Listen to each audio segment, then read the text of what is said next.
चलिए तो स्टार्ट किया जाए। विद्युत धारा का चुंबकीय प्रभाव एवं चुंबकत्व, सेट नंबर 5 स्टार्ट किया जाए। तो इससे पहले हम लोग 4 तक कर चुके हैं, ठीक है। आज हम लोग प्रैक्टिस करने वाले हैं सेट नंबर 5, विद्युत धारा का चुंबकीय प्रभाव एवं चुंबकत्व।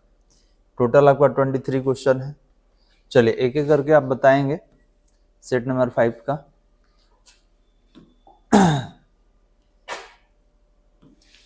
चलिए क्वेश्चन नंबर 1 करेगा, 1 गॉस किसके बराबर होता है? तो 1 गॉस किसके बराबर होगा? 10 के पावर -4 टेस्ला के बराबर होगा। ये बताइए गॉस कौन सा मात्रक है? सीजीएस मात्रक है, ठीक है। विद्युत क्षेत्र की तीव्रता का सीजीएस मात्रक गॉस होता है और एक गॉस में कितना टेस्ला? 10 के पावर -4 टेस्ला। इसके बाद क्वेश्चन नंबर 2 करेगा, newton metre inverse 1 ampere inverse 1 किसका मात्रक है? तो newton metre inverse 1 ampere inverse 1 को हम क्या बोलते हैं? टेस्ला बोलते हैं। Newton metre inverse 1 ampere inverse 1 को क्या बोलेंगे? टेस्ला बोलेंगे। क्वेश्चन नंबर 3 करेगा, चुंबकीय क्षेत्र की तीव्रता का सीजीएस मात्रक है। अभी आपको बताए हैं कि चुंबकीय क्षेत्र की तीव्रता का सीजीएस मात्रक क्या होगा? गॉस होगा। क्लियर है बालक? चलिए नेक्स्ट क्वेश्चन नंबर 4 से आते हैं। कह रहा है एक समान चुंबकीय क्षेत्र में आवेशित वृत्तीय पथ पर गति के दौरान पथ की त्रिज्या होगी। तो इससे पहले भी कहाँ पढ़े थे? साइक्लोट्रॉन में। साइक्लोट्रॉन में हम लोग त्रिज्या के बारे में पढ़े थे। तो त्रिज्या कितना था? तो R बराबर mv बटा में qv, ठीक है। आप देखेंगे साइक्लोट्रॉन में हम लोग पढ़े थे। साइक्लोट्रॉन से पहले भी पढ़ाया गया था कि कोई आवेश जो है जब एक समान चुंबकीय क्षेत्र में जाता है तो वृत्तीय गति करता है। वृत्तीय गति करने के दौरान हम लोग त्रिज्या निकाले थे, आवर्तकाल निकाले थे, आवृत्ति निकाले थे, कोणीय आवृत्ति निकाले थे, तो बहुत सारा फैक्टर निकाला गया था। चलिए नेक्स्ट 5 नंबर में करेंगे, बियो सावर्त नियम का सूत्र है। तो बताइए बियो सावर्त के नियम का कौन सूत्र होगा? इसमें से कौन सूत्र लेंगे? तो B0/4 आई dl sin theta upon r², ठीक है। कहाँ दिख रहा है बालक? तो ऑप्शन नंबर डी, B0/4 आई dl sin theta upon r²। हो गया। इसके बाद करा μ0/4 का मान होता है, तो आपको मालूम है μ0 कितना होगा? हेनरी पर मीटर, ये होगा, सॉरी। तो कितना होगा? μ0/4 इसका वैल्यू कितना हो जाएगा? तो 10⁻⁻7 हेनरी पर मीटर। क्लियर है? चलिए नेक्स्ट 7 नंबर का कितना बताए हैं आपको? 7 नंबर का बी बताए हैं μ0/2 I/a। कैसे निकाले हैं? तो निकालने का तरीका बताए हैं, b = μ0/4 और कितना होता है? 2I/a होता है। तो यहाँ 2 से 4 कैंसिल करा दीजिए, तो μ0/2 और ये कितना होगा? I/a। तो इस आधार पर ऑप्शन नंबर कौन हो गया? बी। इसमें आते हैं साइक्लोट्रॉन का फ्रीक्वेंसी, आवृत्ति। तो आवृत्ति जो होता है आवर्तकाल का उल्टा होता है 1/आवर्तकाल। तो इसका आवृत्ति हो जाएगा कितना? तो qv/2 × m। हाँ सही है, ये वाला ऑप्शन नंबर कौन होगा? ए होगा, क्योंकि कोणीय आवृत्ति में 2π कैंसिल होना चाहिए, नीचे रहेगा तभी कैंसिल होगा। बताइए एम्पियर का परिपथीय नियम, एम्पियर का परिपथीय नियम कौन होगा बालक? कौन पढ़े थे? Integration over close path I.dl = μ0 × I, याद है? यही ना सिद्ध किए थे हम लोग, एम्पियर का परिपथीय नियम। चलिए अगला क्वेश्चन बताइए, परिनालिका के अंदर चुंबकीय क्षेत्र का व्यंजक है। परिनालिका बताए थे, परिनालिका किस तरीके का था याद है?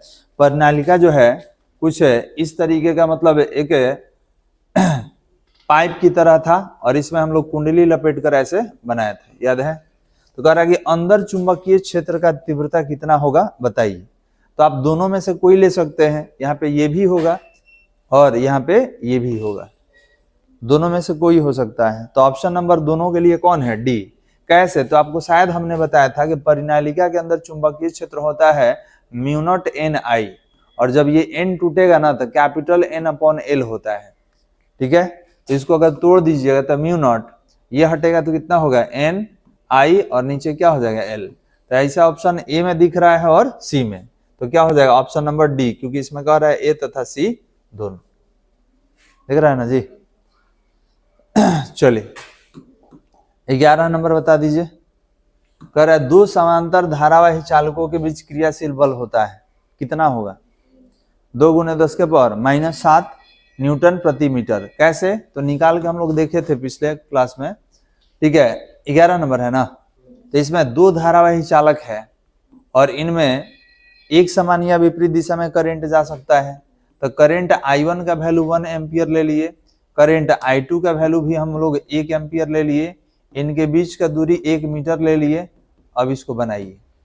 ठीक है, तो बनाइएगा तो F है। अच्छा, इसका लंबाई भी 1 मीटर ले लिया जाए कि कितना लंबाई है, तो इसका लंबाई 1 मीटर है।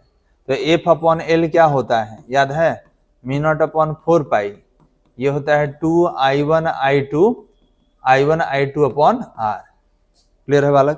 तो ये बताइए इस सब का वैल्यू 1 कर दिया जाए तो F/L ये कितना होगा? तो इसका वैल्यू होता है 10⁻⁷। ये 2 हो गया, बाकी तो सब 1 है। तो कितना हो गया आपका? 2 × 10⁻⁷। बल है तो न्यूटन और नीचे मीटर, तो न्यूटन प्रति मीटर। क्लियर है? निकाले थे हम लोग ऑब्जेक्टिव में। चलिए कितना होगा आपका? ऑप्शन नंबर बी हो जाएगा, 2 × 10⁻⁷ न्यूटन प्रति मीटर। अगला क्वेश्चन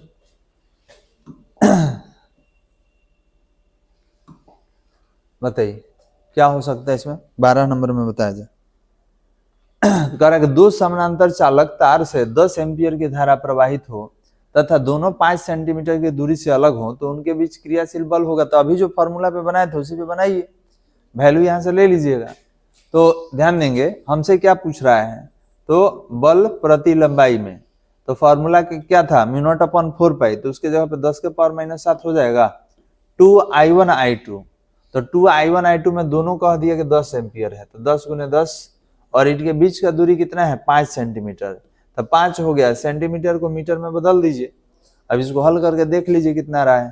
तो इसको अगर कैंसिल कराइएगा ना, इसको इससे कैंसिल कराइएगा तो 10⁻⁵, 5 दूना 10 हो जाएगा, तो 2 दूना 4।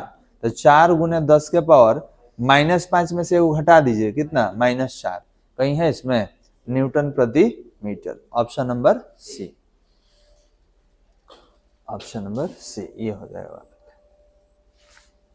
चलिए नेक्स्ट 30 नंबर बताइए क्या होगा? बताओ बालक 30 नंबर में क्या होगा? कह रहा है कि धारावाही लूप पर क्रियाशील बल आघूर्ण का मान होता है। किस पर? धारावाही लूप पर। तो धारावाही लूप पर क्रियाशील बल आघूर्ण कितना होगा?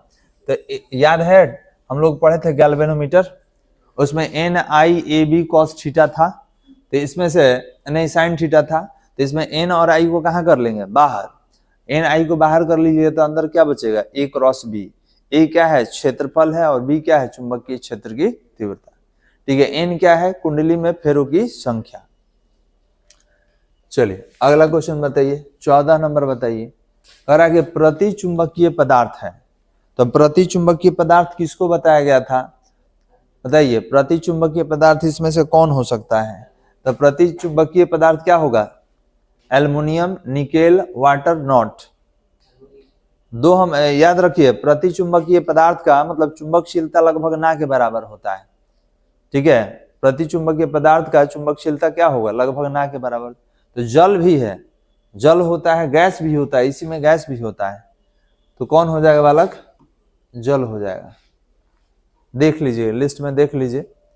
ठीक है, और अनुचुंबकीय पदार्थ किस अवस्था में पाया जाता है? तो दोनों अवस्था में पाया जाता है, तीनों अवस्था में पाया जाता है, सॉलिड, लिक्विड एंड गैस।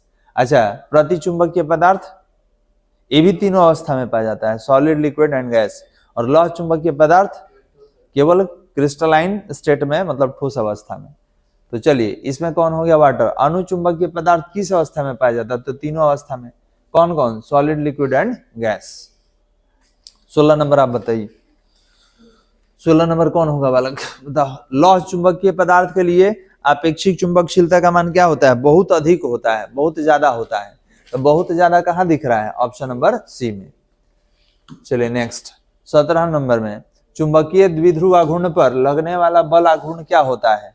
तो ए में ध्यान देंगे, अगर हम बात करें टॉर्क पर, द्विध्रुव आघूर्ण है ना, तो टाउ बराबर क्या होता है, तो ये होता है m क्रॉस b, तो क्रॉस किस में टूटेगा, साइन में, तो ये हो जाएगा mb साइन थीटा, तो option number B.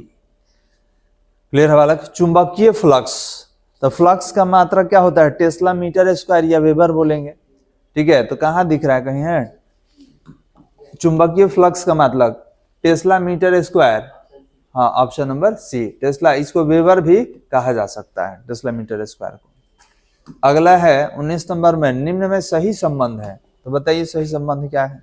B dot A होता है क्योंकि कॉस में टूटता है, बी ए कॉस थीटा, याद है, तो ये सही विकल्प है ऑप्शन नंबर बी।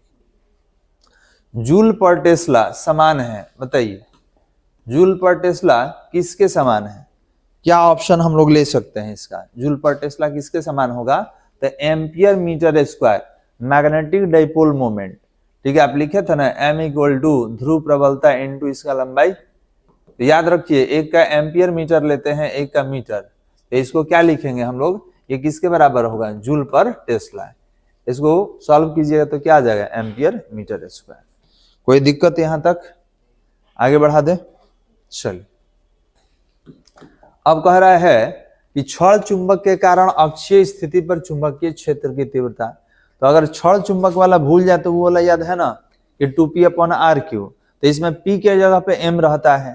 तो बताइए अक्षीय पर है कि निरक्षीय पर, अक्षीय पर, तो बताइए अक्षीय पर निरक्षीय का दुगना बनता है, तो इसमें देख लीजिए दू कहाँ है, तो ये दोनों के पास है, तो μ0/4π 2m/r3 होता है, तो कौन होगा, ऑप्शन नंबर डी, ठीक है।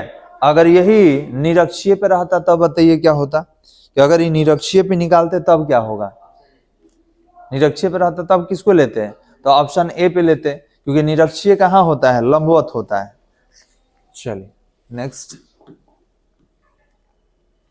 आपेक्षिक चुंबकशीलता तथा सुग्राहिता के बीच संबंध निकाले थे हम लोग। आपेक्षिक चुंबकशीलता और सुग्राहिता के बीच संबंध कौन था, तो ये था μr इक्वल टू 1+, इसको काई कहा जाता है, आपको बताया था काई कहा जाता है, तो काई एम, इसको क्या बोलते हैं, सुग्राहिता कहा जाता है।